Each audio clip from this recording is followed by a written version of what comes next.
अशी घे बरारी पिंजऱ्यात आता फडफडू नको. ऐक मुली मी तुला सांगते, पेटून येऊन तू रडू नको, पेटून येऊन तू रडू नको. या जमान्यात दुर्योधनाच्या वंशावळीची काहीच कमी नाही. या जमान्यात दुर्योधनाच्या वंशावळीची काहीच कमी नाही. कधी कृष्ण सोडवायला येईल याची काहीच हमी नाही. बांगड्या घातल्यात मर्दानी मदतीसाठी तू ओरडू नको. ऐक मुली मी तुला सांगते, पेटून येऊन तू रडू नको.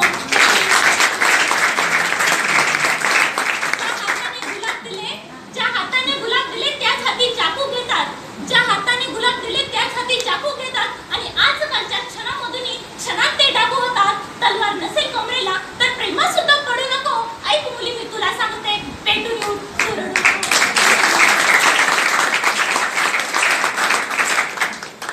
आज मुलींचे प्रमाणही तितकंच कमी होत चाललेलं आहे. जेव्हा येतो मुलगा जन्माला तेव्हा होतो आनंद उदयाला. जेव्हा येतो मुलगा जन्माला तेव्हा होतो आनंद उदयाला. आणि जेव्हा जन्मते मुलगी तेव्हा होतात सर्व दुःखी. ना आनंद आईला ना आनंद बापाला. मुलगी पुढे वाढते, लावते प्रेम आईला. चिमुकल्या हाताने भरविते बापाला.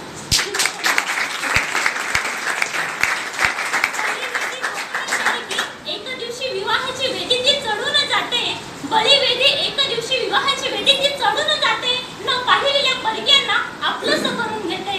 भावाला राखी बांधायला हवी असते मुलगी, बापाला भरवायला हवी असते मुलगी. बापाला भरवायला हवी असते मुलगी, भावाला राखी बांधायला हवी असते मुलगी.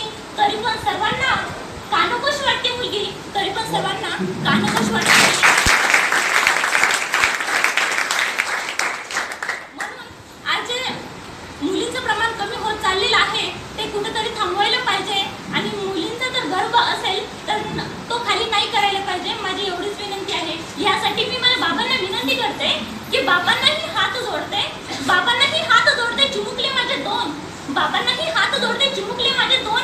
जन्मदात्या बाबाशिवाय या मुलींना वाचवणार तरी कोण? बाबा मुलींचा आदर करा, बाबा मुलींना वाढवा, मुलींना शिकवा, बाबा मुलींना शिकवा.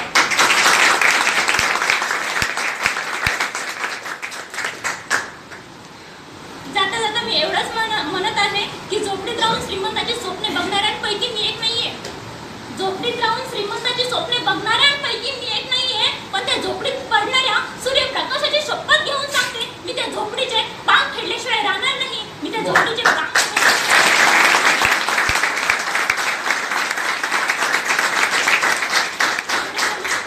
शब्द संपवते. थँक्यू. पुन्हा एकदा शिवाजी महाराजांची एक घोषणा होऊ द्या. जय शिवराय. जय हो. जय शिवराय. जय हो. जय शिवराय. जय हो.